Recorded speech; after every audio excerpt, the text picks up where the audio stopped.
परमेश्वर नाम को धन्यवाद करते हैं। आप सभी का स्वागत है। कलीसिया के लोग, उनके परिवार के सभी भी लोग, रिश्तेदार। जैसे हमने भाई का गवाही सुना कि काफी कोशिश प्रयास के बाद प्रभु ने आज उनको अपना एक, जिसको बोलते हैं हम लोग, खुद का घर, और भाई बहुत टाइम से कोशिश कर रहे थे, क्योंकि आज ऐसा माहौल है कि हम रोकड़ा पैसा देके तो ले नहीं सकते। हमारा सब लोन पे चल रहा है, घर लोन पे, फ्रिज लोन पे, गाड़ी लोन पे, सब लोन पे, क्योंकि बैंक वाले अभी रोड पे आके बैठे लोन लो करके। पहले बैंक में जाना पड़ता था, अभी वो लोग ही बाहर आके बैठे लोन लो करते हैं। और इसमें जैसे भाई ने बोला, अपना सिविल अगर खराब हो रिकॉर्ड, तो फिर बैंक लोन नहीं देता। मैं समझता हूँ वैसे अपने आत्मिक जीवन भी अगर खराब हो तो ऊपर से भी सैंक्शन नहीं होता।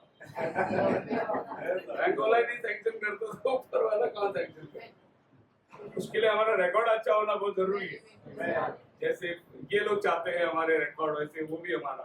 दूसरा, जैसे ये लोग हमारे सारे कागजात चेक करते हैं, वैसे प्रभु भी हमारा बैप्टिज्म हुआ है क्या, हम विश्वास में आए हैं क्या, हम क्या विश्वास करते हैं, ये सब खुदावन भी चेक करता है। और उसके बाद उसकी ब्लेसिंग हमारे ऊपर उतर कर आती है। तो आज शाम हम लोग प्रभु के वचन की तरफ जाएंगे। अच्छा लगता है जब हम लोग किसी घर में जाए, दीवार पर वचन पढ़े, seek you and you will find, ढूंढो तुम पाओगे, यानी नॉक, खटखटाओ खोला जाएगा, मांगो तुम्हें दिया जाएगा। हर जगह परमेश्वर की वचन, बाइबल कहता है जोशुआ 1:8 के अंदर, तेरे घर पे, दीवार पे, दरवाजे में सब परमेश्वर का वचन लिखा है, और ये तेरे दोनों आंखों के बीच टीके का काम आए। मतलब वचन को प्रभु इतना प्राधान्य देता है। आज शाम हम धन्यवाद देते हैं, भाई लोग भी अहमदनगर से आए, और भाई पास्टर भाई पीटर भी आए अहमदनगर से, और भी लोग सब दूर दूर से आए हैं। खुदावन आप सबको बड़ी आशीष दे। घर का इस ओपनिंग के साथ साथ हम अपने अपने आत्मिक जीवन के लिए भी, और हम सब के लिए भी एक आत्मिक घर का इंतजाम हुआ है। ये तो शरीर का घर है, लेकिन हम सब के लिए प्रभु एक आत्मिक घर का भी इंतजाम किया है। यूहन्ना 14 अध्याय का 1 और 2 वचन पढ़ोगे तो प्रभु कहता है, मैं तुम्हारे लिए घर बनाने जा रहा हूँ, मैं आऊंगा, तुम्हें ले जाऊंगा, जहां मैं रहूं वहां तुम भी रहो। तो ये जो भी हम लोग संसार में देखते हैं, ये टेम्पररी है, ये एक दिन हमें छोड़ के जाना है। और हमारा परमानेंट जो है वो खुदा का घर है, जहां हमेशा की जिंदगी है। इस टेम्पररी लाइफ के लिए हम लोग बहुत प्रयास करते हैं। इस टेम्पररी जो कुछ दिखाई देता है, इसके लिए बहुत मेहनत करते हैं। न जाने कैसे कैसे पैसे जमा करना, कहाँ से उधारी लेना, बड़ी मेहनत, कठिन परिश्रम, ओवर टाइम करना, नौकरी करना, घर के खर्चे बचाना, ये सब हम लोग कोशिश करते हैं। लेकिन ये टेम्पररी चीज के लिए इतना कोशिश करते हैं, परंतु एक परमानेंट घर हमारा है, उसके लिए हम क्या कोशिश करते हैं? कल संडे चर्च को जाते, फिर बाइबल कभी मौका मिले तो, और हमारे आत्मिक जीवन उस घर के प्रति हम लोग कुछ नहीं करते, उसके लिए हम लोग कोई प्रयास नहीं करते। परंतु आज जैसे ये घर के लिए जितनी मेहनत की, जितनी परिश्रम की, वैसे ही हमारे आत्मिक घर के लिए भी हमें मेहनत करना है, हमें परिश्रम करना है। इसीलिए आज हमने अपने घर के अंदर प्रार्थना रखी। अभी गए मैंने जून के 11 तारीख को, जैसे अपनी कन्वेंशन खत्म हुई, 11 तारीख को गुजरात में मैं गया था, एक घर की ओपनिंग थी, भाई आनंद पाड़वी उसके घर का ओपनिंग था। बहुत बढ़िया प्रोग्राम उसने बनाया था, बहुत से लोग आए थे। जैसे मान लो कि कन्वेंशन चली वहां पर 11 तारीख को, और फिर मुझे प्रभु ने मौका दिया एक घर के ऊपर बात करने, और आज इसी महीने का दूसरा मौका मुझे घर के ऊपर बात करने की। सो मुझे अच्छा लगता है जब भी कोई विषय मिले कि जिसके ऊपर हम लोग विचार करें, जिसके ऊपर हम लोग मनन करें, ये बहुत जरूरी है हमारे आत्मक अंदर के मनुष्य के लिए। इस शरीर के लिए हमने बहुत प्रयास कर, लेकिन हमारे आत्मिक मनुष्य, जो हमारे भीतरी मनुष्य है, उसके लिए हम लोग थोड़ा समय वचन के ऊपर ध्यान देंगे। ये वैसा नहीं है जैसे आए, अक्सर हम लोग देखते हैं, अभी मैयत में हम लोग गए थे, बेंजामिन के साथ गुजर गए, पास्टर साहब आए, पेपर खोले, 2 लाइन पढ़े, और फिर बाइबल बंद कर दिए, फिर उधर गए, 2 लाइन पढ़े, और दफन करके चले गए। ऐसा नहीं है, हम लोग कम से कम घंटा भर तो वचन देखते ही, नहीं तो हमारी भूख नहीं तृप्त होती है। हम लोग को कम से कम वचन का भूख। खैर रफाएल ने आज क्या बनाया मुझे नहीं मालूम, लेकिन हमारा मन उसमें नहीं है। हमारा मन है आज संदेश क्या मिलेगा, आज हमारा आत्मिक खाना क्या हमको मिलेगा। बाकी जो लोग हैं जो आत्मिक नहीं है वो ये बोलेंगे क्या बनाया यार, दाल चावल बिरयानी तो बनाने का था, क्या तो ये उनका ध्यान खाने पे रहेगा, हमारा ध्यान वचन पे है। हमारा ध्यान है कि कैसे हमारे आत्मिक भूख तृप्त हो सकती है। सामने कुछ सिस्टर लोग खड़े हैं, बैठ सकते हैं, बच्चे लोग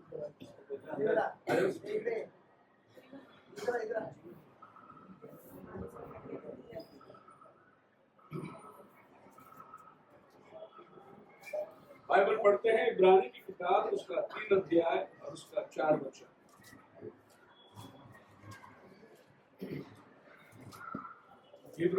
क्योंकि हर एक घर का कोई न कोई बनाने वाला होता है, हर घर का कोई ना कोई बनाने वाला होता है, पर जिसने सब कुछ बनाया वह परमेश्वर है। हर एक चीज का कोई ना कोई बनाने वाला होता है। आप कोई भी वस्तु ले लें, जैसे हम लोग ये घर में आए तो सिस्टर फ्लोरेंस ने हमें इंट्रोड्यूस किया कि ये हमारे अंकल है, इन्होंने ये पूरा डेकोरेशन किया, फूल लगाया। प्रभु का धन्यवाद। कोई ना कोई हर चीज के पीछे बनाने वाला है, लेकिन इससे भी बढ़कर हम क्या देखते हैं, उसको जिसने फूल को बनाया, हमने बनाया हुई चीज को ले आकर सुधारे, डेकोरेशन किए, लेकिन जिसने फूल को बनाया वो कितना महान है, कितना रंग बिरंगी कलर उसने डाला। हर फूल का अपना ही एक स्वाद है, एक अपना ही रंग है।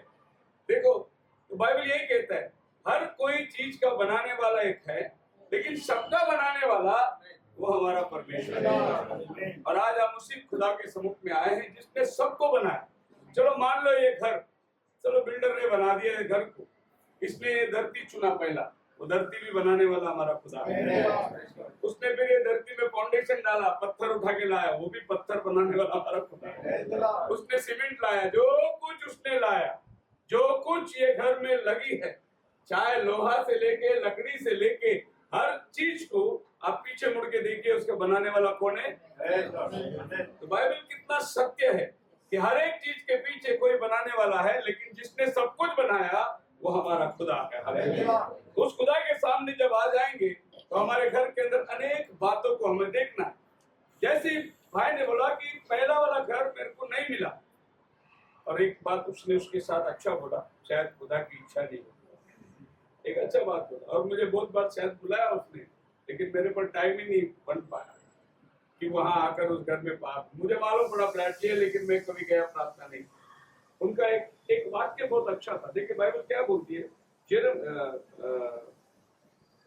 यिर्मयाह 29 चैप्टर वर्स 11, यिर्मयाह 29 अध्याय 11 वचन। क्योंकि यहोवा की यह वाणी है कि जो कल्पना मैं तुम्हारे विषय करता हूँ, यहोवा की यह वाणी है कि जो कल्पना मैं तुम्हारे विषय करता हूँ, उन्हें मैं जानता हूँ, वे हानि की नहीं, तेरे बुराई के लिए नहीं, वरन कुशल की ही है, तेरे अच्छाई के लिए करता हूँ, और अंत में तुम्हारी आशा पूरी करूँगा, और अंत में मैं तेरी इच्छा पूरी करूंगा। जो कल्पना मैं तेरे लिए करता हूँ वो बुराई के लिए नहीं। खुदावन कभी भी हमारा बुराई के लिए कल्पना नहीं करता। वो कहता है कि मैं जो कल्पना करता हूँ तेरे भलाई की कल्पना करता हूँ, और उसका अंत जो होगा वो बहुत अच्छा होगा। हालेलुया। सो पहले जो भी हुई, नहीं मिला, नहीं हो सका, उसकी वजह वो खुदावन जानता है, लेकिन खुदावन उससे एक बढ़कर चीज आपको देना चाहता है।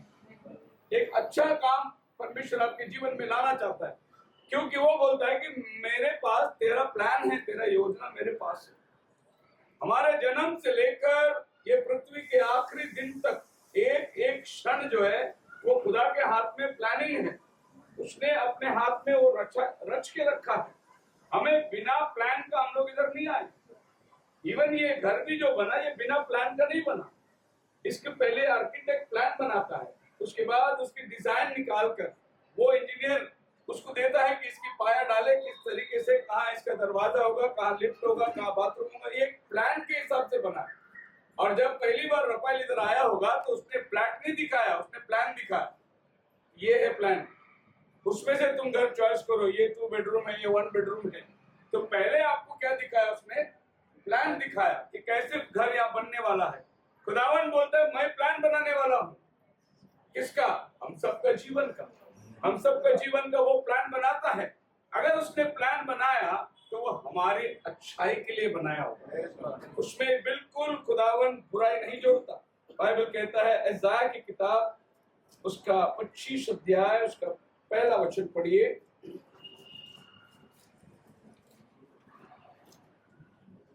हे यहोवा, हे यहोवा, तू मेरा परमेश्वर है, तू मेरा परमेश्वर है, मैं तुझे सराहूंगा, मैं तुझे सराहूंगा, मैं तेरे नाम का धन्यवाद मैं तेरे नाम का धन्यवाद करूंगा, क्योंकि तूने आश्चर्य कर्म किए, हाँ तूने प्राचीन काल से पूरी सच्चाई के साथ युक्तियां की, हाँ, तूने आश्चर्य कर्म किए हैं, मतलब तूने चमत्कार किया है हमारे जीवन में। हमारे जीवन के अंदर तेरा अद्भुत कामों को हमने देखा। बोलो हालेलुया।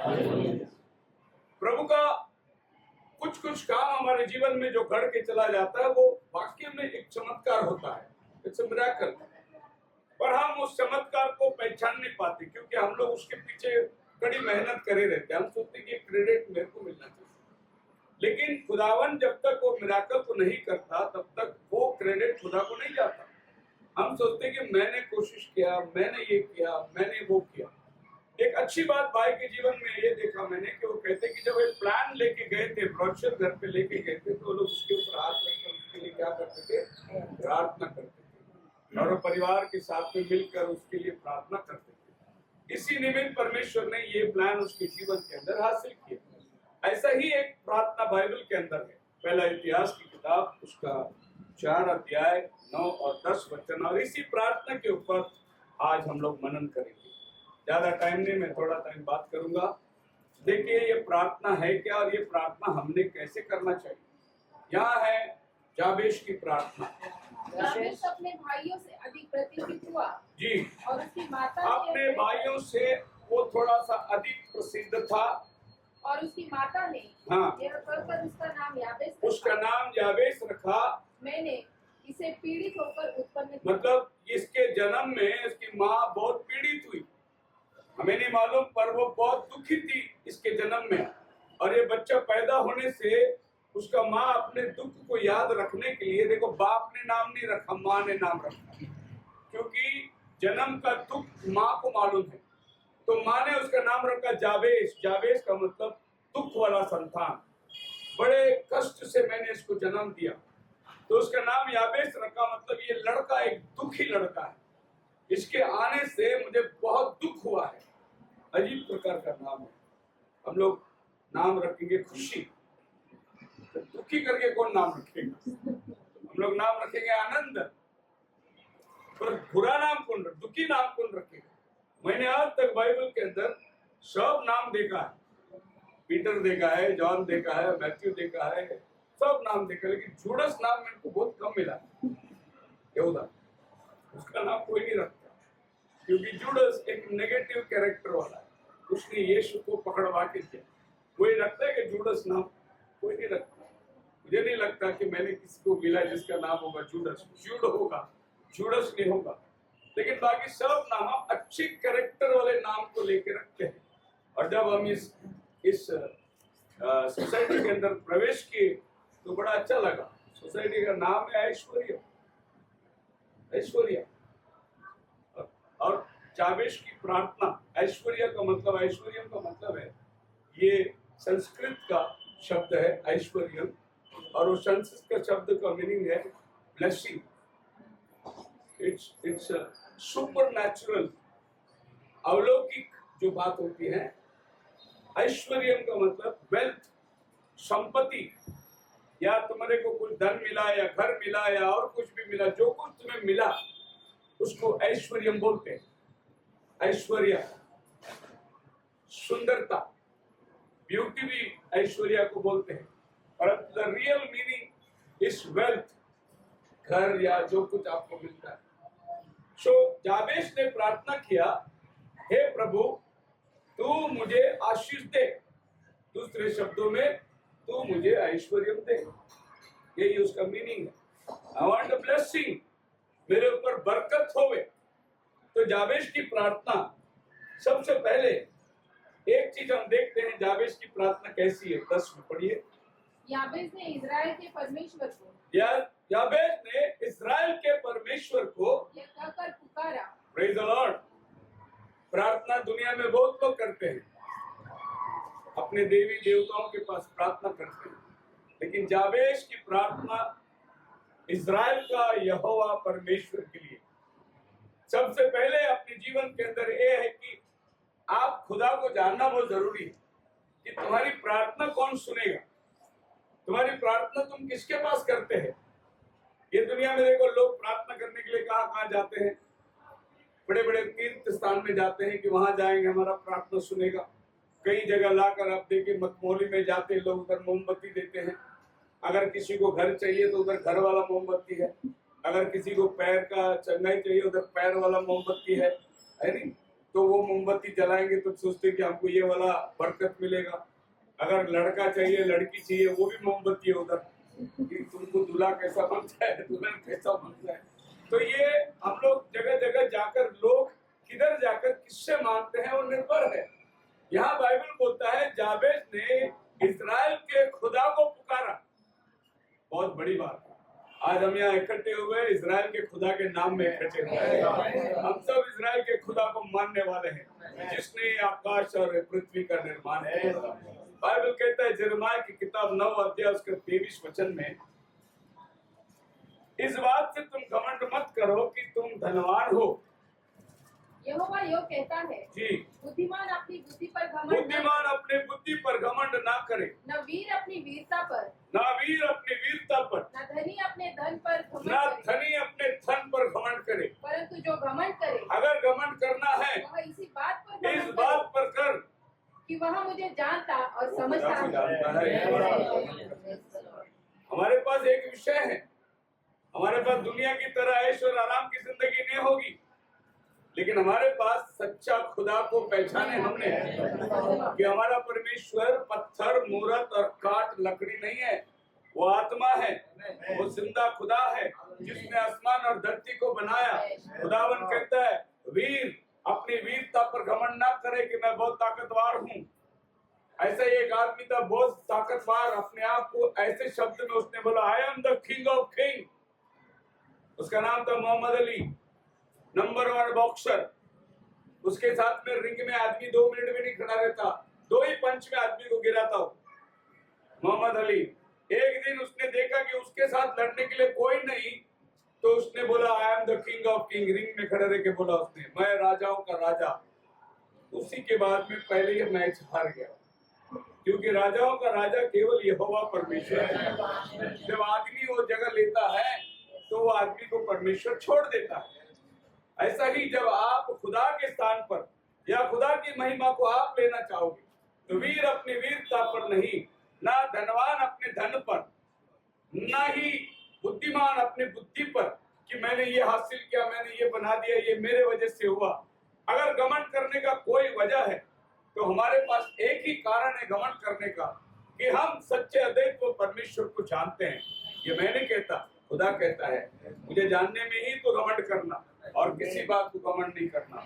हमारे पास तो घमंड करने का और क्रिश्चियन लोगों से भी अधिक क्या, क्योंकि अभी तक क्रिश्चियन लोगों को मालूम नहीं है बपतिस्मा वो लोग कौन सा लिए। हमें सच्चा बपतिस्मा मिला है प्रभु यीशु मसीह के नाम से पाप का क्षमा का। हम क्रिश्चियन लोगों में भी घमंड करने वाले क्रिश्चियन हैं। अभी तक हमारे बाकी जो क्रिश्चियन लोग हैं उनको मालूम नहीं खुदा है कितना। वो बोलते ऊपर बूढ़ा बाप बेटा यहोवा बेटा नीचे आया था, पवित्र आत्मा हमारे अंदर आज कलीसिया को चला रहा है। अभी तक खुदा कितना है मालूम नहीं। लेकिन ये यावेश की प्रार्थना देखो, इजराइल का परमेश्वर के लिए अगर इनको ट्रिनिटी का शिक्षण इनके पास होता था ना तो क्या बोलते थे, ऐ त्रैक्य परमेश्वर तू हमारी प्रार्थना सुन। ऐसा प्रार्थना करना पड़ता था उनको। लेकिन जुना करार वाले कोई भी त्रैक्य वाले नहीं है, सब ऐक्य वाले लोग। वो बोला है इजराइल का परमेश्वर, उसको मालूम है परमेश्वर कितना है, लेकिन हमारे क्रिश्चियन लोग को मालूम नहीं। वो अभी भी जाके चर्च में 3 कर देते परमेश्वर को, एक परमेश्वर को तीन, चर्च में पायरी में भी तीन, अंदर जाए तो भी तीन, जिधर मुर्दा है उधर भी तीन, खाना खाने के टाइम पे भी तीन। ये परमेश्वर का ज्ञान ही नहीं उनके पास। आज घमंड करने की बात है कि हम अपने पर, अभी मैं ये नहीं बोलता हूं कि क्रिश्चियन लोग सब लोग बुद्धिमान है जो खुदा को जानते, नहीं, उनको अभी तक खुदा की पहचान ही नहीं हुई है।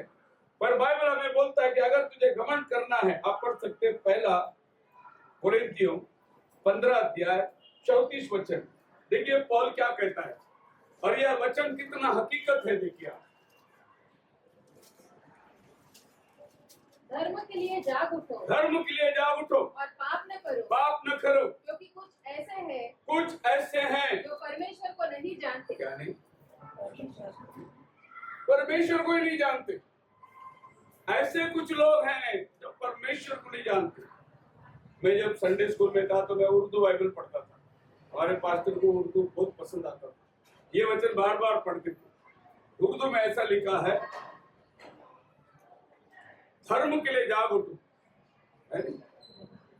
धर्म के लिए जाग उठो और गुनाह ना करो, क्योंकि कितने ऐसे हैं जो खुदा से नवाकिफ हैं। मैं तुम्हें शर्म दिलाने के लिए कहता हूँ। हमारे बाइबल में लज्जित लिखा हो, मराठी में क्या लिखा है, म्हणजे लोकांना लाज यायला पाहिजे, ते मला ओळखत नाही। मी तुम्हाला लाजवण्यासाठी शर्म आनी चाहिए तुम्हें कि तुम अभी तक खुदा को नहीं जानते।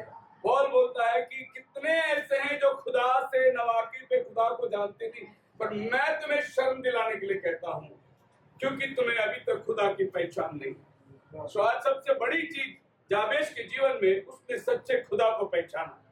आपके और हमारे जीवन में सबसे महत्वपूर्ण बात है कि हमने सच्चे खुदा को पहचाना। आइए जाबेश के जीवन को देखेंगे। याबेश एक सच्चा इजरायली था क्योंकि वो इजराइल का खुदा को मानने वाला। दूसरा, याबेश जो है वो सच्चा इजराइल का खुदा का सच्चाई से उपासना करने वाला। तीसरा, याबेश जो है दुखी पैदा हुआ, उसके जन्म से वो दुखी था। अपने माता ने उसका नाम रखा कि ये दुख का पुत्र है। तीसरा हम लोग देखेंगे वो अपने भाइयों के अंदर सुनाम था, अपने ब्रदर लोगों के अंदर वो थोड़ा अच्छा कर्म करने वाला। Praise the Lord. ये सब चीज अपने ऊपर भी ले लो, अपन भी अपने ब्रदर लोगों में थोड़ा अच्छा रहना चाहिए, अपने भाइयों के बीच में अपना भी नाम अच्छा रहना चाहिए। नहीं बाबा वो उसके माफिक नहीं है, वो उनसे अलग है। जाबेज अपने भाइयों के बीच में से भी अलग था। He was a man of prayer, वो प्रार्थनाशील था, इसलिए उसने यहोवा को देखकर प्रार्थना करी।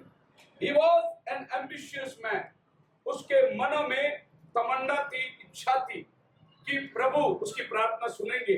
तो उसकी प्रार्थना तमन्ना भरी हुई प्रार्थना है, उसकी प्रार्थना इच्छा से भरी हुई प्रार्थना है। वो जो चीज मांग रहा है वो खाली अपने लिए नहीं मांग रहा है, वो अपने कुटुंब, अपने समाज और जितनी तमाम इजरायली है उनके लिए वो मांग रहा है। हम लोगों का प्रार्थना स्वार्थ है, जाबेश की प्रार्थना स्वार्थ नहीं है। जाबेश की प्रार्थना है प्रभु मेरे इलाके को बढ़ा।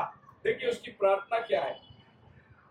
याबेश ने इजराइल के परमेश्वर को यह कहकर पुकारा, भला होता कि तू मुझे सचमुच आशीष देता, तो मुझे आशीष देता और मेरा देश बढ़ाता, मेरा देश बढ़ाता, और तेरा हाथ मेरे साथ रहे, तेरे हाथ मेरे साथ हो, और तू मुझे बुराई से तू मुझे बुराई से बचा कि उससे पीड़ित न होता। चलो इस प्रार्थना के अंदर 3-4 विषय है, इस सब विषय को हम लोग देखेंगे। याबेश की प्रार्थना, पहला चीज उसने प्रार्थना किया, प्रभु तू मुझे आशीष दे, ब्लेस मी। प्रभु का आशीष का मतलब यह है, ब्लेसिंग एक सुपर नेचुरल थिंग्स होता है। जैसे हम लोग बोलते गॉड ब्लेस यू ब्रदर, मतलब हमने उसको 1000 रुपए दिया नहीं। गॉड ब्लेस यू का बोलने का मतलब यह है कि ये जो शब्द है ये तेरे जीवन में आशीष का कारण बने, तो वो आगे चलता है। जब हम लोग किसी को गॉड ब्लेस यू बोलते हैं, ये भी सुनना हमारा सौभाग्य होना चाहिए कि कोई हमको गॉड ब्लेस यू बोलता है। गॉड ब्लेस यू बोलने का मतलब कि खुदा तुझे आशीषित करे, let the blessing of God be upon you. So पहली चीज जो मांगता है, तेरा आशीष मुझे चाहिए। देखो, खुदा के आशीष के बगैर ये संसार में हम कोई भला नहीं कर सकते, कोई अच्छा काम नहीं कर सकते। उसकी आशीष की हमारे जीवन के अंदर बहुत जरूरी है। उसकी आशीष पाने का मतलब क्या है? Lord, I want to do your will. तू जब मुझे आशीष देगा तो मैं तेरी इच्छा पूरा करूंगा। तो सबसे पहले खुदा से आशीष मांगने का मतलब ये नहीं कि हम अपनी इच्छा करें, परंतु उसकी इच्छा पूरा करें। इसीलिए खुदा से आशीष मांगते हैं। अगर मैं ब्रदर से आशीष मांगू तो कल 1 लाख रुपए देगा ब्रदर मेरे को, लेकिन जब मैं खुदा से आशीष मांगू, वो पैसे में नहीं आशीष आती, वो अलग आशीष है। इस आशीष को याबेश मांग रहा है। मतलब दुनिया भी आशीष देती है, दुनिया भी बरकत देती है। ये बरकत याबेश नहीं मांग रहा। ये बरकत जो याबेश मांग रहा, प्रभु मैं तेरी मर्जी करना चाहता हूँ। तेरी आशीष को अगर तू मुझे देगा तो तू जैसा बोलेगा वैसे मैं चलूंगा। क्योंकि खुदा अगर तुझे आशीष देने पर है तो तुझे उसकी मर्जी को जानना बहुत जरूरी है। खुदा तुझे आशीष दे दे और तू उसकी मर्जी को ना जाने तो वो आशीष तू कहाँ उपयोग करेगा? मुझे प्रभु ने आशीष दिया है, प्रभु ने मुझे एक सेवक बनाया है। अब ये सेवक क्यों बनाया? उसकी मर्जी को पूरा करूं। और मैं ये जानता हूं कि मेरे क्षेत्र में प्रभु ने मुझे बहुत आशीष दिया।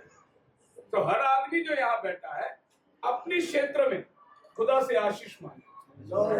Praise the Lord. मतलब सब आदमी ये मत मांगो मेरे को पास्टर शेखर के माफिक प्रीचिंग करनी है, ऐसा मत मांगो।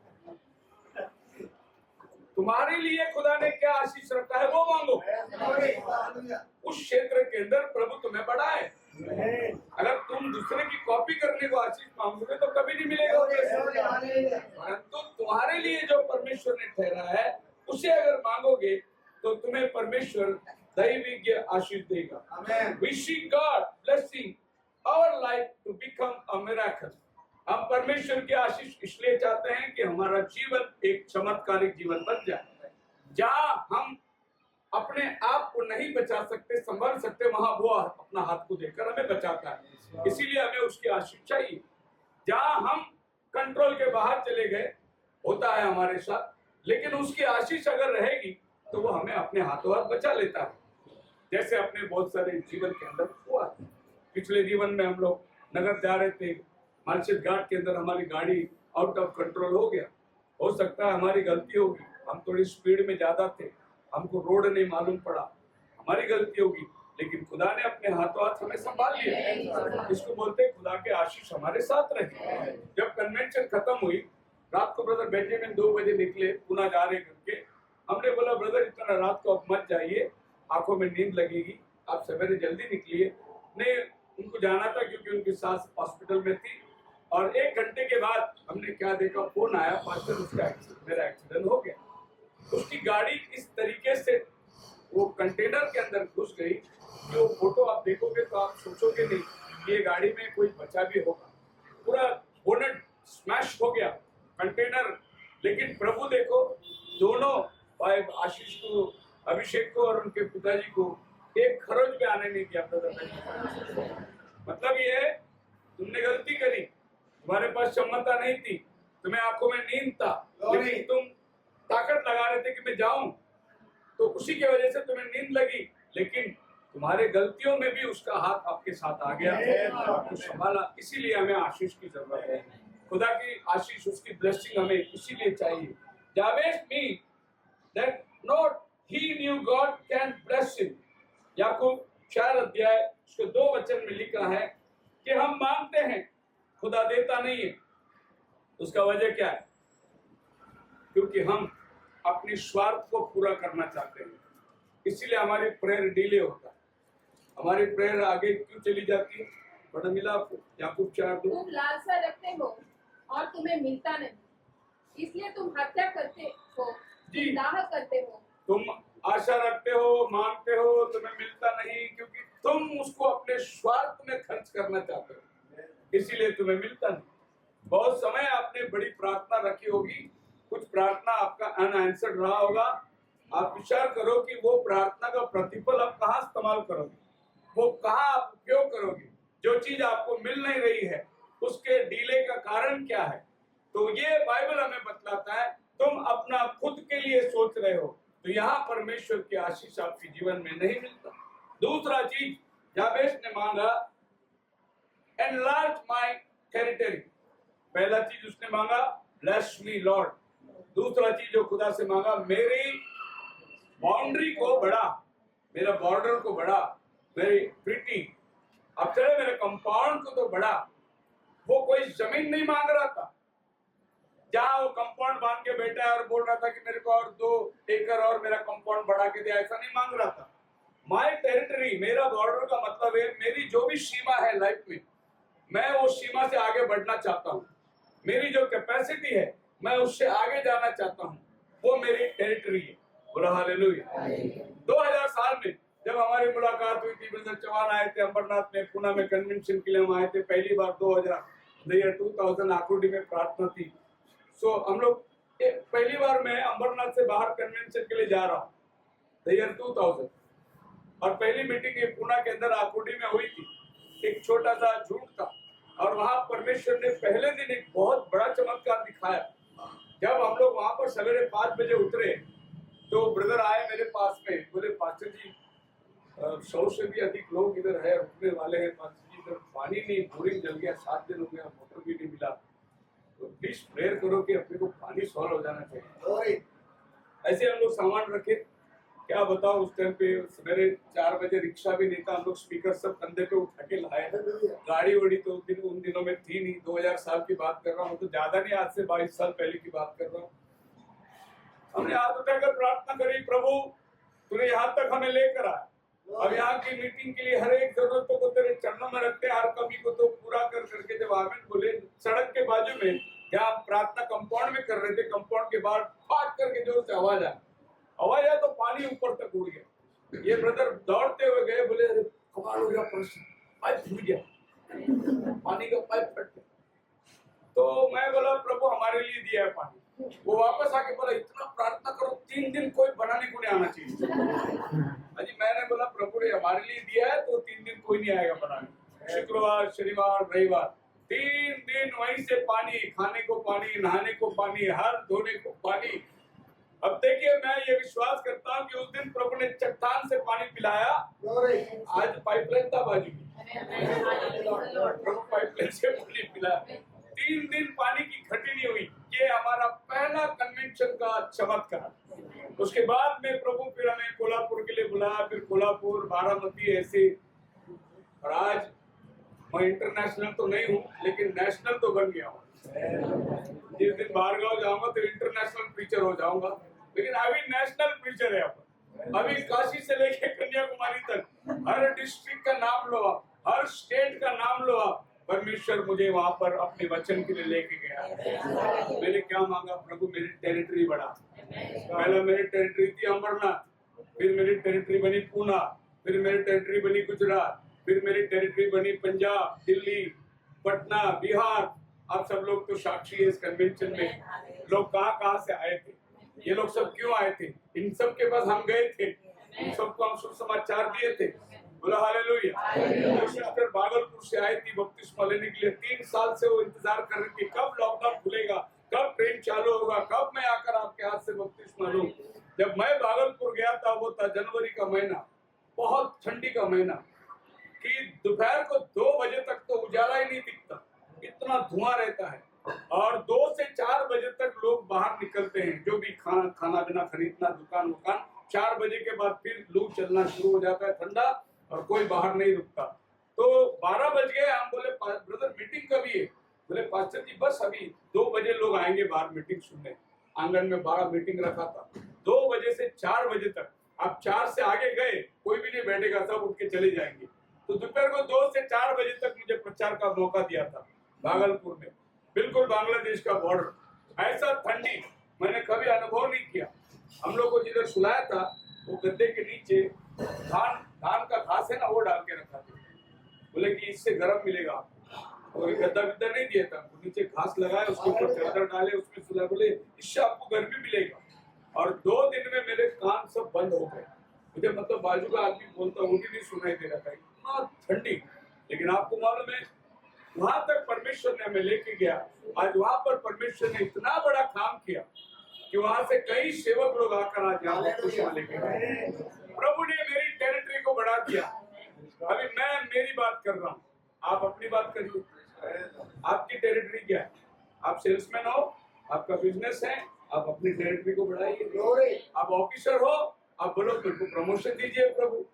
कौन सी क्षेत्र में आप हो, आप उस क्षेत्र के लिए प्रभु से मांगो कि मेरी क्षेत्र को तो बढ़ा। आज आप प्यून हो, कल परमेश्वर आपको ऊपर का ग्रेड में लेके आएगा। अगर आप आज ऑफिसर हो, प्रभु आपको मैनेजर बनाएगा। Lord expand my territory. उसने प्रभु से मांगने, हम पहली बात तो हम प्रभु से मांगने को शर्माते हैं। अगर मैं प्रभु को मांगो प्रभु मेरे को इंटरनेशनल टीचर बना, तो लोग हंसेंगे, अपने को शर्म आता है मांगने के लिए। नहीं, मांगो, तो देने वाला है। बोलो ना तुम प्रभु को, प्रभु मुझे क्या चाहिए, मांगो ना। क्यों हम लोग इतनी लिमिटेशन में बैठे रहते हैं? जिंदगी भर इतना ही करने का क्यों सोचते हैं? अरे दुनिया बनाने वाला खुदा हमारे साथ है। तो अपनी टेरिटरी को बढ़ा। जावेद ने बोला प्रभु मेरा बाउंड्री बढ़ा के दे मुझे। हम अपने क्षेत्र के अंदर अपनी टेरिटरी बढ़ाना, चाहे वो बिजनेसमैन हो, आज उसकी 1 करोड़ की बिजनेस है महीने की, उसने बोले प्रभु 10 करोड़ का बिजनेस मेरा कर दे तू। ये जितने बड़े बड़े व्यापारी लोग इन्होंने जावेश की प्रार्थना की है। ये KFC है, ये मैकडोनल्ड है, ये सब लोग जावेश की प्रार्थना करते थे कि हमारे टेरिटरी को बढ़ा। आज देखो अमेरिका के अंदर रहने वाला, चिकागो के अंदर रहने वाला एक KFC आदमी जिसका कोई वैल्यू नहीं था, आज दुनिया में उसके चिकन खाने के लिए लोग तरस रहे हैं। एक फोर्ड कंपनी का जो आदमी है, पहला गाड़ी जिसने बनाया, उसकी हालत अब इतनी गरीब, इतनी परिस्थिति में थी, आज दुनिया में नंबर 1 गाड़ी उसका बना, पहला कार बनाया फोर्ड कारी।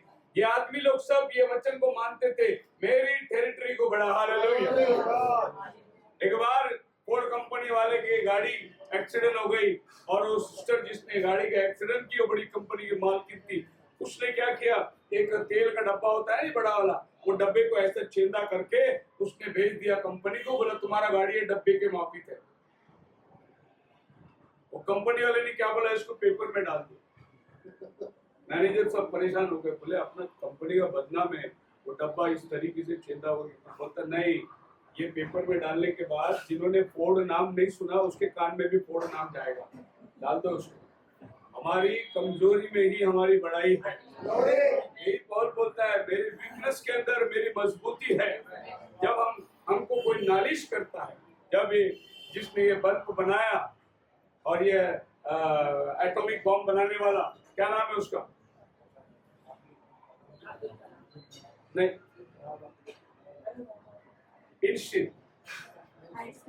आइंस्टाइन उसको बोलते हैं। ये 4th क्लास में 4 बार फेल हुआ। इसका माँ टीचर ने एक दिन उसका हाथ पकड़ के ला के घर में बड़े गुस्से से उसको ऐसा फेंक दिया उसके माँ के गोद में, और बड़े गुस्से से बोले रख तेरे नालायक बच्चे को तेरे पास, स्कूल मत भेजना। ऐसा फेंक के गया हुआ इंसान है।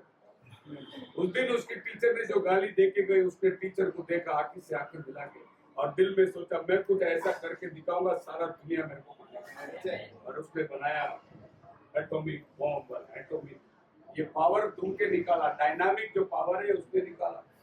हर बड़े आदमी का जीवन को खोज के देखो, उसको कहीं ना कहीं ऐसी हालात उसमें से उभर के वो बाहर निकल कर आए। तो हमारी कमजोरी में ही है हमारा सामर्थ्य। एक बार उनको बोला फ्लैट नहीं मिलेगा, लोन नहीं मिलेगा, वो पीछे नहीं हटा, वो कोशिश करते रहा। अल्टीमेटली सिविल ना होने पर भी लोन मिल गया उसको।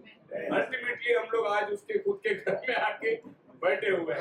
वहाँ निराश नहीं हुआ जिस दिन बोला नहीं मिलेगा। एक बार बुकिंग करके भी नहीं मिला, उधर भी निराश नहीं हुआ। हमारा प्रार्थना प्रभु मेरी टेरिटरी को तो बढ़ा। बोला टेरिटरी का मतलब लॉर्ड मेरे इन्फ्लुएंस को बढ़ा तू, मेरी परिचय बढ़ा तू। हालेलुया। एक समय था पास्टर शेखर को थोड़े लोग जानते थे, लेकिन आज एंड टाइम मैसेज के अंदर पूरे हिंदुस्तान में, विदेश में भी लोग जानते हैं कि इंडिया में एक बंदा है जो एंड टाइम मैसेज को लेके खड़ा हुआ है। इसको बोलते हैं मेरा इन्फ्लुएंस को बढ़ा, कि लोग मेरे नाम को जाने। मैं जो काम कर रहा हूं मैं चुपके नहीं करना चाहता हूं। मैं जो काम कर रहा हूं ये काम प्रचलित हो, ये एडवर्टाइजमेंट हो, ये लोगों तक पहुंचे, लोगों को मालूम पड़े। और वाक्य में जब आप इस मकसद से प्रभु से प्रार्थना करोगे, प्रभु आपको उठाएगा, प्रभु आपका नाम को बढ़ाएगा। जाबेज की प्रार्थना थी, मेरी इन्फ्लुएंस को बढ़ा। It doesn't matter our difficulties, हमारा कमजोरी, whatever we do, God's glory on earth. प्रभु हम जिस भी क्षेत्र में हैं वहां हम परमेश्वर की महिमा करेंगे, वहां हम परमेश्वर के नाम की गौरव करेंगे। आप प्रभु से जब ब्लेसिंग मांगते हैं उसमें प्रभु का गौरव करो कि मैंने मांगा था, प्रभु ने दिया, और उसके बदले में प्रभु के लिए ये काम कर रहा हूँ। हर क्षेत्र के अंदर, मान लो सिस्टर गुड्डी है, सेवेंडरी हॉस्पिटल में काम करती है, कैशियर है, अब वो अपने जॉब में प्रभु की महिमा कैसी कर सकती है? अपने पास कुछ ट्रैक रखो, अपने एंटर मैसेज की किताब रखो। कोई भी आता है, जान पहचान लगता है, पास्टर है, बिलीवर है, बोले दिस इज फॉर यू, दे दो उसको, सच्चाई दे दो उसको। मतलब आप अपने क्षेत्र में कोई भी काम हो, खुदा की महिमा करो।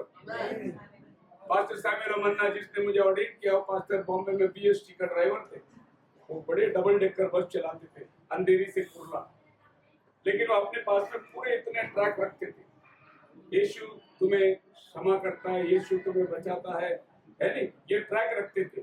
और जैसे वो आगे बैठते थे, आपको मालूम है डबल डेकर आगे से उतरना, आगे से चढ़ना, तो जैसे बस स्टॉप आता था वो सबको ट्रैक बढ़ते रहते थे। जब सब आदमी नीचे उतरा, घंटे बजा, बस चालू, ऐसा उसने कितने साल कुर्ला और अंधेरी में ट्रैक बांटते रहा, ऑन ड्यूटी। तो हम लोग भी ऑन ड्यूटी है। एक बार एक आदमी प्रचारक फ्लाइट में जा रहा था, जाते जाते इंटरनेशनल फ्लाइट थी, खाना पीना देते थे उसको, तो हायर ऑफिस लाई, थोड़ी ड्रिंक्स दिया उसको। तो पास्टर साहब ने बोला ड्रिंक्स नहीं चाहिए मुझे, सॉरी। बोले नहीं, ये फ्री में तुम्हारा टिकट के साथ मिला होगा। तो बोले फ्री में देगा तो फिर मुझे ड्रिंक्स नहीं चाहिए। तो वो हायर ऑफिस बोल रही थी, देखो इसके लिए आपको कुछ पे नहीं करना है, आप ले सकते हैं, कॉम्प्लीमेंट्री है। तो उसने बोला एक काम करो, यही ड्रिंक जाके पायलट को दे दो। पायलट को बोली पायलट को कैसे पिलाएंगे? बोले क्यों नहीं पीगा? बोले वो तो ऑन ड्यूटी है। बोले मैं भी ऑन ड्यूटी है, मैं हर जगह ऑन ड्यूटी हूँ, हर क्षेत्र में ऑन ड्यूटी हूँ। मैं खाली घर में बाहर पास्टर, चर्च में पास्टर नहीं, मैं ट्रेन में भी पास्टर है, मैं रेस्टोरेंट में बैठा उधर भी प्रभु इस चाय को आशीष कर, शुद्ध कर, मैं उधर भी पास्टर है। हर क्षेत्र में मैं अपना काम को दिखाना है। यही जाबेश की प्रार्थना थी, मेरे क्षेत्र को बढ़ा। अगला प्रार्थना उसका क्या है? तीसरा, तेरा हाथ मेरे साथ है। तेरा हाथ मेरा साथ रहेगा। खाली आशीष लेना काफी नहीं है, उसको संभालने के लिए तेरा हाथ भी चाहिए। मैं तो आशीष इतना दे दिया, संभाल नहीं पा रहा, आदमी गिर गया। प्रभु तेरा हाथ मुझे चाहिए, योर हैंड। परमेश्वर का हाथ का मतलब है गॉड्स पावर। परमेश्वर का हाथ का मतलब है परमेश्वर का सामर्थ्य। देखिए बाइबल क्या कहती है, पढ़िए जोशुआ की किताब 4 अध्याय का 24 वचन।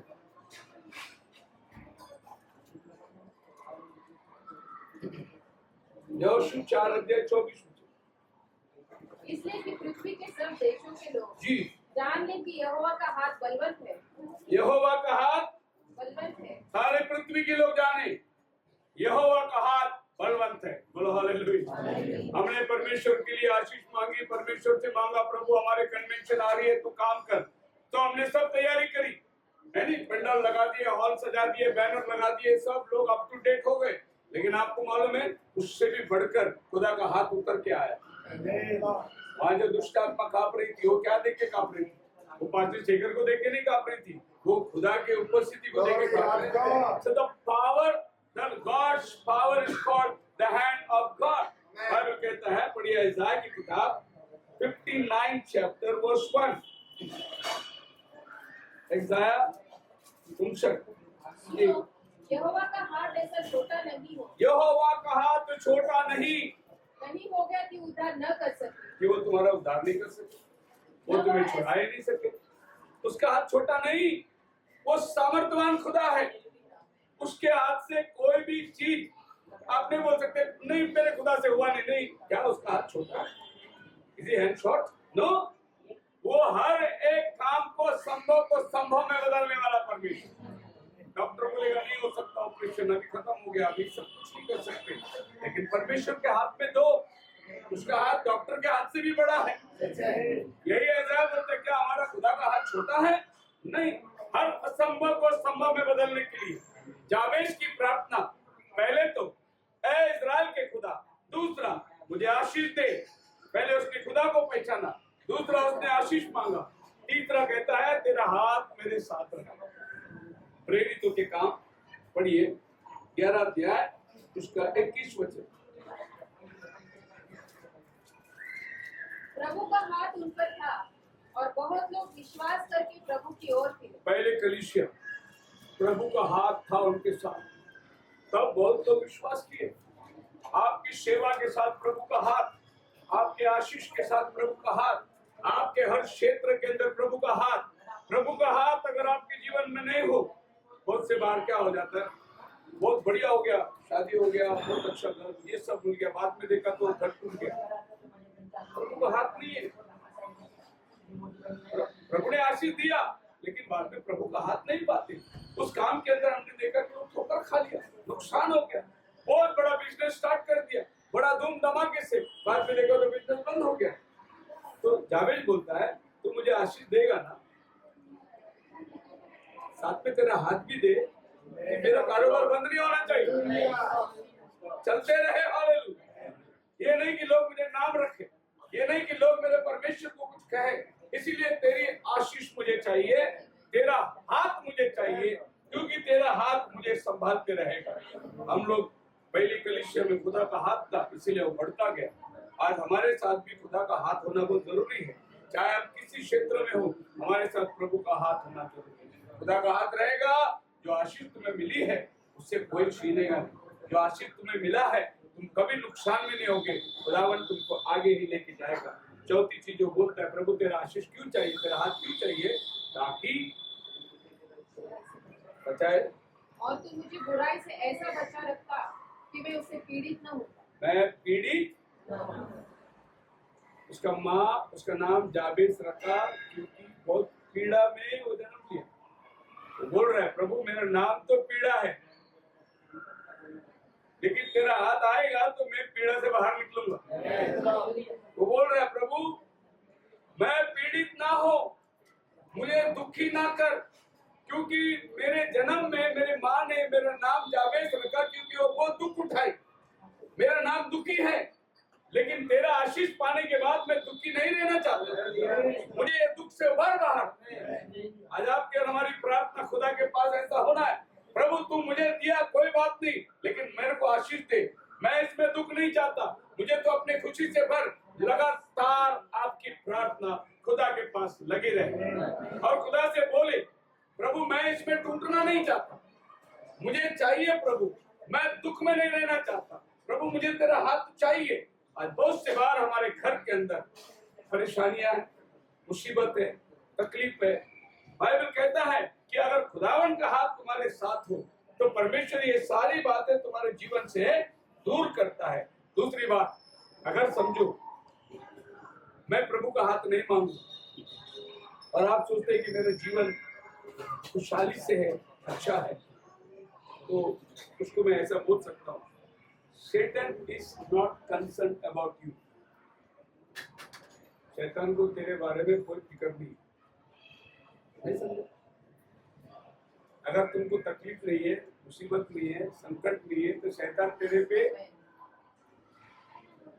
Is not concern. चलने दो उसको, अपना ही आदमी। सच है। अगर तुझे संकट है, मुसीबत है, तकलीफ है, तो समझना वो तेरे पीछे पड़ा है। क्यों तेरे पीछे पड़ा है? क्योंकि तेरे साथ खुदा का हाथ है। कैसे खुदा का हाथ निकले और मैं इसको पकड़ू करके वो सोचता है। सो डेविल अपने ऊपर कंसर्न होना बहुत जरूरी है, मतलब वो अपना ऊपर टकटकी लगा के बैठना बहुत जरूरी है।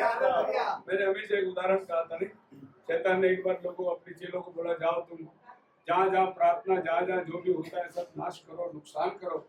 तो शैतान निकला बाहर और देखा कि एक जगह में जो जहाज जल रही थी, सब लोग आराधना कर रहे थे, गीत गा रहे थे, पूरी जहाज को उल्टा कर दिया, सारे के सारे मर गए। उसके बाद दूसरा एक शैतान जहाँ वो जाके एक चर्च के सामने आराम से पेड़ के नीचे सोया हुआ।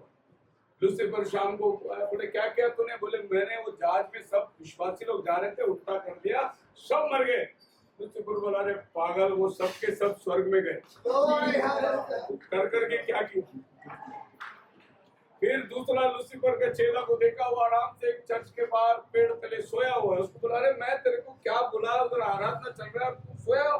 वो बोलता है, डरने की बात नहीं गुरु, पुलपिट पे अपना ही आदमी है। तो सबको इधर ही लाने पड़ता है। तो जो मेन जगह है उधर मैंने अपना आदमी को, इसके लिए शैतान वो कंसर्न नहीं है। और जो चर्च बहुत आलीशान, बहुत बड़ी इससे चल रही है, उधर शैतान नहीं है। शैतान किधर है मालूम है? वो सर्विसिंग आर्मी में चलता है ना शाम को चर्च, उधर आके बैठा हुआ, उसके सामने बहुत बड़ा चर्च चल रहा है। क्या गाना और क्या उनका शौक और क्या गाड़ी, क्या। शैतान को कोई फिक्र नहीं, तुम चलते रहो, तुम सब घूम के उधर ही आने वाले हैं। लेकिन ये लोग जो है, इनके पीछे लगना है आपको, इसलिए वो हमारा जगह जगह बदलते रहता है, पीछे परेशानी को रखा रहता है। भाड़े देने के लिए भी हमारे पास में तंगी आती है, कारण devil is concerned about us. शैतान हमारे बारे में बहुत फिक्र में पड़ा हुआ है। और ज्यादा प्रार्थना करो, उसको और ज्यादा फिक्र में डाल दो। Praise the Lord. So Bible कहती है, पढ़िए भजन संहिता 4 अध्याय उसका 8 वचन। जाबेश की प्रार्थना के बाद हम इस घर की प्रार्थना के लिए आ जाएंगे। बस अभी मैं खत्म करने पर हूँ। अब इस घर के लिए और इस घर की शांति के लिए परमेश्वर का वचन क्या कहता है? मैं शांति से लेट जाऊंगा, मैं शांति से लेट जाऊंगा और सो जाऊंगा, क्योंकि है यहोवा, हाँ, केवल तू ही मुझको एकांत में निश्चित रहने देता है। Praise the Lord.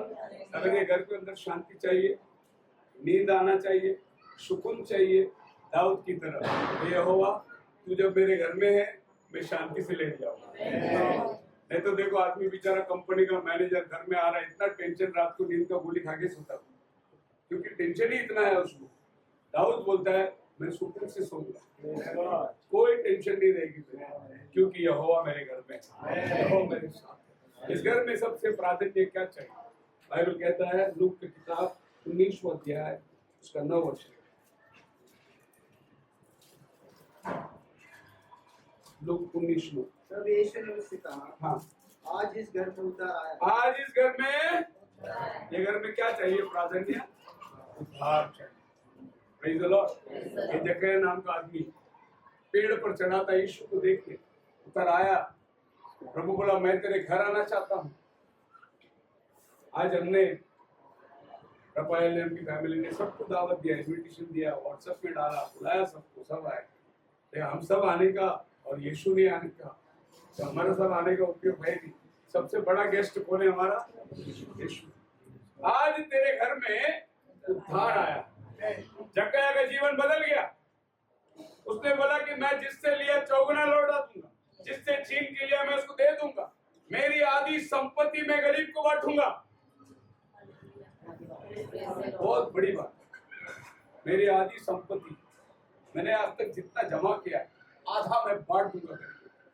प्रभु ने बोला, तेरे घर में उद्धार आया। उद्धार बपतिस्मा लेने से, चर्च ज्वाइन करने से, या तुमने मैसेज को मान लिया, नहीं। तेरे घर में उद्धार आने के लिए तेरे जीवन में जकरयाह की तरह परिवर्तन का आना बहुत जरूरी है। जकरयाह बदल गया उस दिन से। बदल आज अगर आपका लाइफ बदलता नहीं है, प्रभु आप में नहीं आया। प्रभु आया तो आपका जीवन बदल जाएगा। प्रभु का आगमन आपके जीवन में प्रतिफल दिखाएगा। Praise the Lord. वो शारों का गुलाब है, वो शोषण का लिली है। उसके आने से तुम्हारा जीवन बदलना ही है। ऐसे ही खाली हालेलुया प्रेज़ द लॉर्ड बोलने से प्रभु आया करके मत सोचिए। प्रभु आने से लाइफ बदल जाता है। इस घर में प्रभु का आना बहुत जरूरी है, क्योंकि ये घर उद्धार का घर है, द हाउस ऑफ सल्वेशन। दूसरा चीज है घर में, इब्रानी 13 अध्याय उसका 2 वचन। घर के लोग सुनिए, पहले आपके घर में उद्धार, दूसरा आपके घर में पहुनाई, हॉस्पिटैलिटी। बाइबल कहते हैं इब्रानी 13:2, अतिथि सत्कार करना न भूलना, हाँ, क्योंकि इसके द्वारा कुछ लोगों ने अनजाने में स्वर्गदूतों का आदर सत्कार किया। पहुनाई करने को ना भूलना, इसके वजह से बहुत से लोग अनजाने में देवदूतों को पहुनाई करते हैं। मतलब क्या है? पहुनाई मतलब हॉस्पिटैलिटी। आने वाले को चाय पानी नाश्ता खाना जो तुम दे सकता है दो। वो कोई भी आदमी रहो अजनबी रहो, अगर भिखारी भी आके खड़े रहे उसका प्यास बुझाओ। हालेलुया। उसके दुख और दर्द को देखो। मैं कभी कभी सफर में जाता हूँ, भिखारी लोग आके खड़े रहते हैं, देखो पेन बेचते हैं, कोई झंडा बेचता है, कोई क्या बेचता है। तो मैं झंडा नहीं लेता हूँ लेकिन उसको 10 रुपए दे देता हूँ। पेन लेने के तो एक तो कभी कभी मेरे मिसेस को क्या करने का वो पेन, सवाल पेन नहीं, बेचारा इतना कड़ी धूप में बेच रहा है, उसको 10 रुपए मिलने दो, 2 पेन लेके रख लेने का, ये किसी को भी काम आ जाएगा। पहुनाई जो चीज है ये बहुत बड़ी चीज है। ब्रदर टिक्की उसकी बड़ी लड़की है, सालों बहुत अच्छा स्वभाव है उसका। जैसे लोग ने आइसक्रीम शॉप से आइसक्रीम लेकर के गाड़ी में बैठे, आइसक्रीम खाने के लिए मुंह में रखा, एक भिखारी बच्चा आया भीख मांगे, उसने वो आइसक्रीम उसको दे दी, ऐसे दे दी उसको। अरे बेटा 50 रुपए का,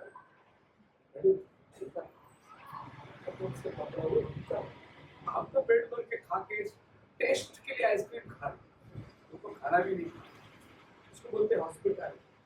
किसी भूखे को दे, किसी दरिद्र को दे, उसको घर में ला, उसको खाना खिला, उसको कपड़ा, ये हॉस्पिटैलिटी हमारे घर में होना बहुत जरूरी है।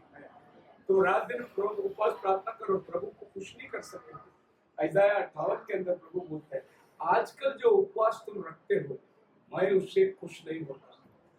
मैं जो उपवास चाहता हूँ यह है कि किसी नंगे को बुलाकर उसको कपड़ा दे, किसी गरीब को बुलाकर उसको खाना दे। ऐसा उपवास मैं पसंद करता हूँ। हम लोग बैठे उपवास, सुबह बैठे शाम को खाना भी बचत, नाश्ता भी बचत, रात के खाना भी बचत। फिर प्रभु को धन्यवाद, प्रभु आज मैं उपवास रहा, तेरा उपवास कोई फायदे का नहीं। तेरा उपवास कोई गरीब, कोई भूखा खाना चाहिए, तेरा खाना, तेरा कपड़ा। बोलो हालेलुया। बहुत बड़ी बात है। हम लोग घर में कपड़ा लाते बच्चे को, हमारे घर में बच्चे को 20-20, 25-25 जोड़ी कपड़ा है, लेकिन कभी हम अपने कपड़े जो पुराने हो गए, थोड़े कम हो गए, किसी गरीब बच्चे को देके दिए, किसी गरीब बच्चे को पिलाया, किसी गरीब को देके। हमें बहुत सुकून मिलता था जब हम गुजरात जाते थे, हम अनाउंस करते थे अगले हफ्ते गुजरात जा रहे हैं, कपड़े हैं तो दे दो। पर अभी क्या है, ये 10-15 साल के अंदर गुजरात भी अभी फैशन हो गया। अभी उधर पुराना कपड़े कोई नहीं पहनते, वो भी अभी नए नए कपड़े पहनने लगे। लेकिन जब हम कहाँ से गोनी बांध के कपड़े ले जाते थे और मीटिंग के बाद हम गोनी खोल के रख के देखते थे, तो कितने आते थे वहाँ कपड़े लेके, अपने माँ कपड़े लेके बच्चे को माप देते थे, इतना खुश होते थे। उनकी खुशी देखकर हमें बड़ा तसल्ली लगता था। जुना ही कपड़ा है, पर क्या है, हमने अपने घर में पहनना छोड़ दिया, रख दिया।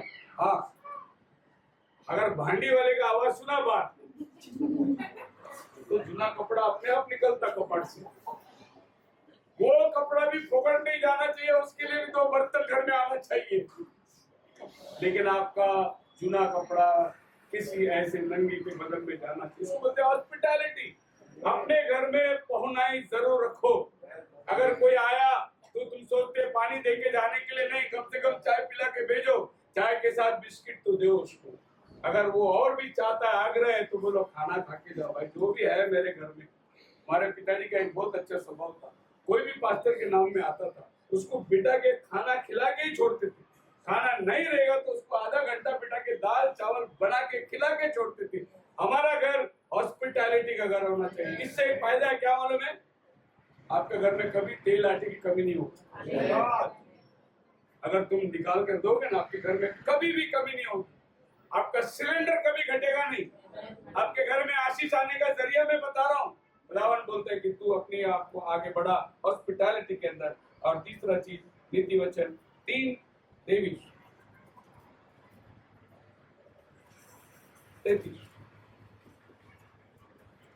दुष्ट के घर पर यहोवा का शाप और धर्मियों के वास स्थान पर उसकी आशीष होती है। Praise the Lord. आखिर में ये धर्मी लोगों की पहुंचाई तेरे घर में आशीष होती है। लास्ट पॉइंट बहुत कड़वा है लेकिन बहुत अच्छा पॉइंट। बड़ी नीति वचन 10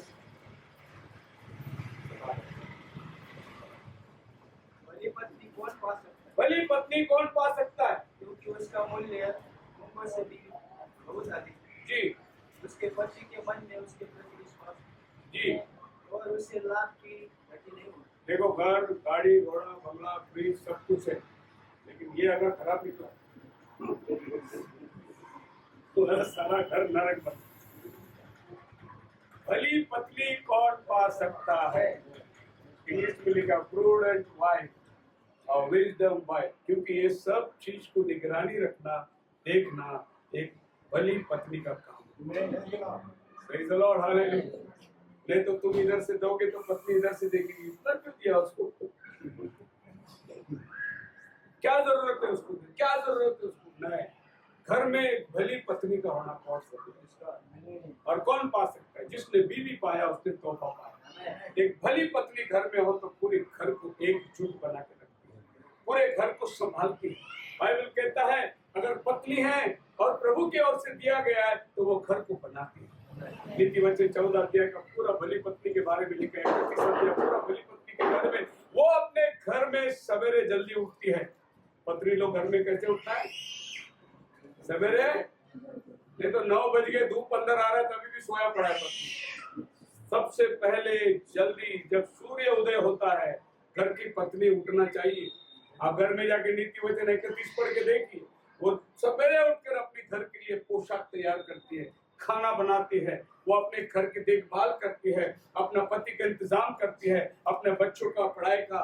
आजकल के पत्नी लोग क्या करते हैं? अपने बच्ची स्कूल जाना है, बाल बनाने को टाइम नहीं है, बॉब कट करके लेके आते उसको। और तुम जानते नहीं, बाइबल बोलता है स्त्री का बाल नहीं काटना है। और तुम बच्चे से बचपन से उसका बॉब कट करके, क्या तो तुमको बाल बनाने को टाइम नहीं? इससे बड़ा तुम्हारा क्या काम है? तुम्हारा बच्चे को देखने का काम है ब्रदर। ये और कोई चर्च नहीं सिखाता, लेकिन ये एंड टाइम मैसेज सिखाता है। तुम्हारे बच्चे तक भी प्रभु के अंदर तुम्हारा काम ही वही है। हमने बच्चे को स्कूल जाना है तो कुरकुरे का पैकेट फाड़ के डब्बे में डाल के दे दिया? नहीं, उसकी चपाती बना के देना है, उसको अच्छा पौष्टिक आहार खिलाना है।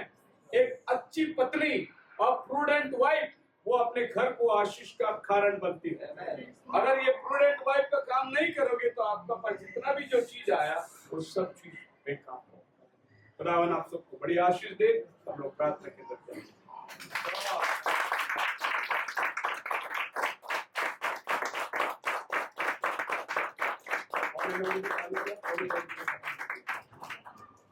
प्रार्थना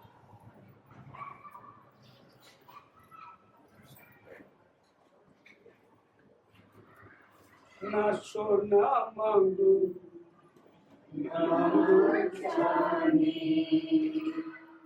तेरा चेहरा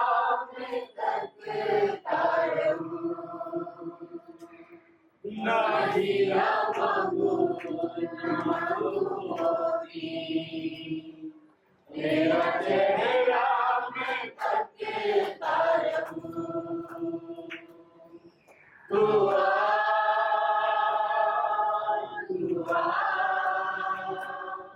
रूह पाक खुदा बन गया।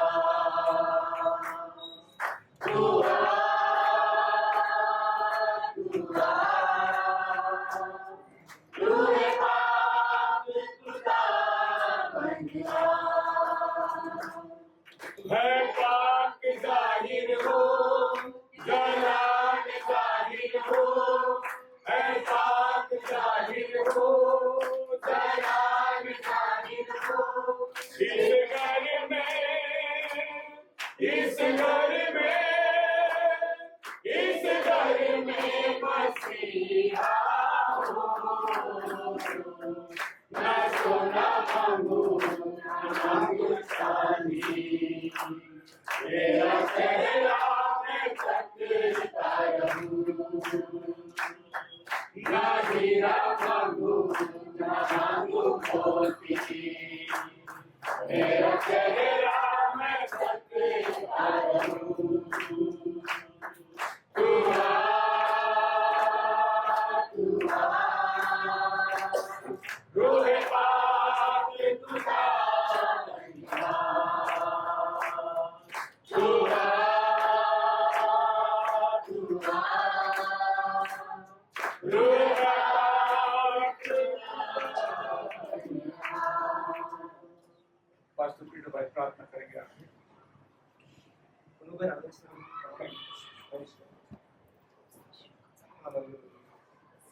सर्वशक्तिमान प्रभू परमेश्वर, देवा मी तुला धन्यवाद देतो आजच्या प्रभू या सुंदर सेवेबद्दल.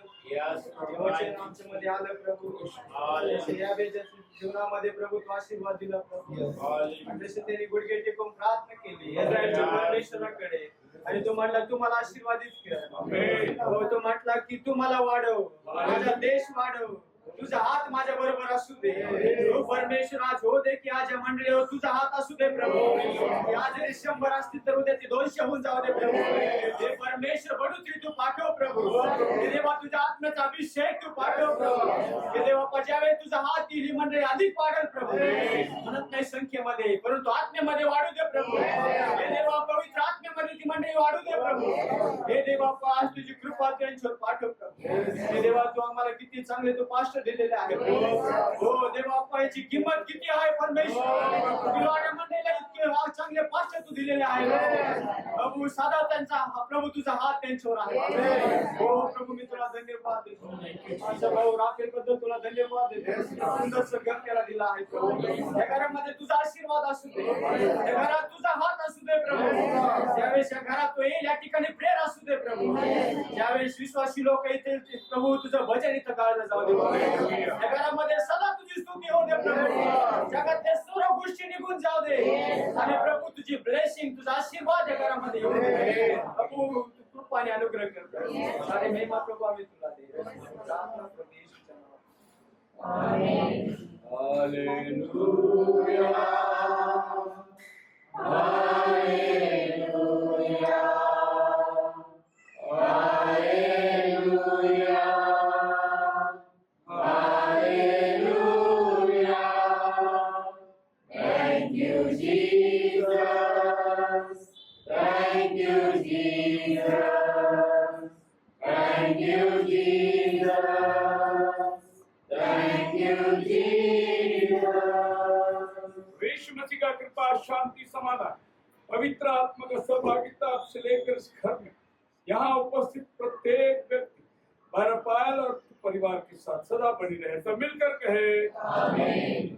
सभी भाई बहनों को प्रेज़ द लॉर्ड. खुदावंद आपको आशीष दे.